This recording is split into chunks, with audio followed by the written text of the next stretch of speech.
Hello and welcome to this thought for the day for the 20th of July. We here at the Chapels Royal, Her Majesty's Tower of London, hope that these reflections give you something to think about during the week ahead, something to think about and perhaps even to act upon.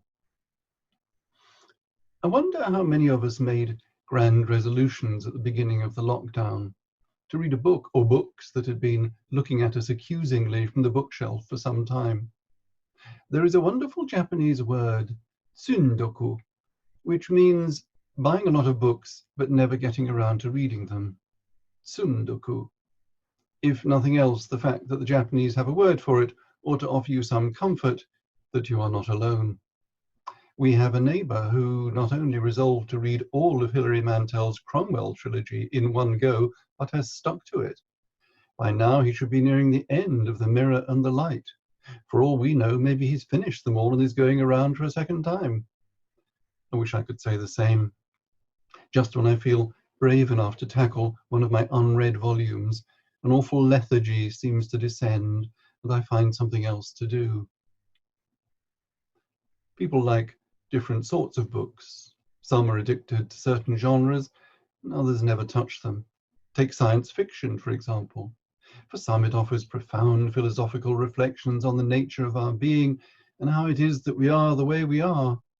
For others, it's time-wasting fantasy rubbish. Other genres may show equally divided opinion, such as historical fiction, biographies and collections of short stories, to name but three. Some people devour them, some can't be doing with them. Our tastes differ, and vive la différence. Even so, we are aware of famous books, even in genres that do not appeal to us. Their names trip easily off our tongues, even when we've never read them. So whatever your own views on science fiction, I'm willing to bet that you have heard of The Invisible Man by H.G. Wells. Have you actually read it? Full marks if you have, but no shame if you haven't. The title of the book is so transparent, so explicit, that you already know what the book is about. A man becomes invisible. You will not be surprised to learn that he is a mad scientist, and the book explores the way in which others react to him. This is a classic science fiction theme, exploring human behavior by positing some extraordinary, some would say fantastical, impossible, or just plain silly circumstance as a way of making us think about our ordinary behavior. Griffin, the Invisible Man, is something of a psychopath, and after various violent episodes, he comes to a grisly end, slowly becoming visible once more as he dies. How much of that did you know before? Maybe you've read it, so you knew it well. Even if you did not, however, you will be familiar with the phrase, the Invisible Man. I've heard it used casually about work colleagues whose attendance record is, shall we say, suboptimal. If there is a strange noise in the house late at night, we might jokingly ascribe it to the Invisible Man.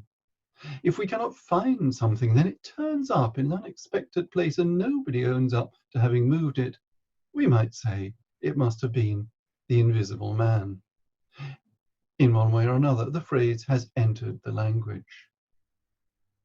Coming back to our common experience of the coronavirus lockdown, you may agree with me that one of its effects has been to make us all aware of people who were previously, to all intents and purposes, invisible to us, in the sense that we took their activities for granted. NHS employees and care workers may be the most obvious examples, but what about refuse collectors, water, electricity, gas and sewage workers, and all those whose unceasing labour ensured that our lights stayed on, our ovens worked, and our toilets did not back up? Okay, if pushed, we would all probably have acknowledged beforehand that we relied on such people, but they were probably not at the forefront of our minds. As the coronavirus highlighted our vulnerabilities, perhaps we all became more keenly aware of these invisible people on whom we rely. Another category of the invisible is the homeless, and the far greater army of the inadequately housed and underprivileged. As we have been less in the streets, they have become literally invisible to us in recent months. But like H.G. Wells's Griffin, they were there all the time. Some temporary relief was provided for the homeless, but there remains a great army of people leading lives of quiet misery. If you have listened to Jill Howard's account in our chapel's royal newsletter on the 8th of July of the work of the Tower Hamlets Food Bank, you will have got a very clear picture of how many people are suffering chronic hardship just a few hundred meters from the Tower of London. If you've ever listened to the testimonies of those who live on the streets, you'll have heard how dehumanizing they find it simply not to be seen by passers-by, to have become invisible people. Every society has its invisible people, but that is not an excuse, much less a reason to shrug and say, that's how it's always been and how it always will be.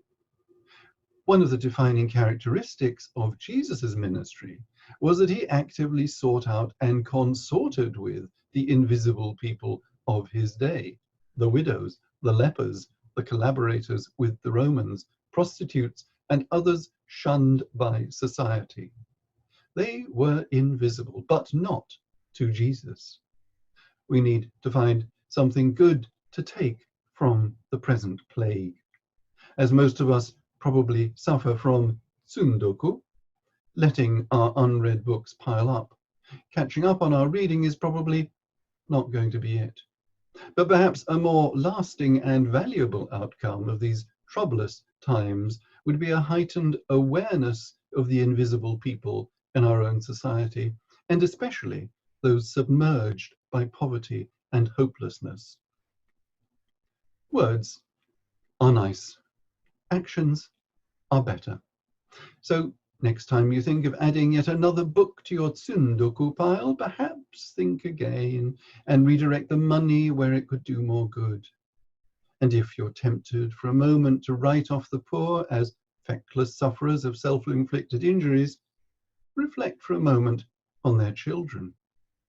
What was it that Jesus said? Inasmuch as you do it unto the least of these my children, you do it unto me. Never mind the science fiction. Let's have no more invisible children. Let's have no more invisible people.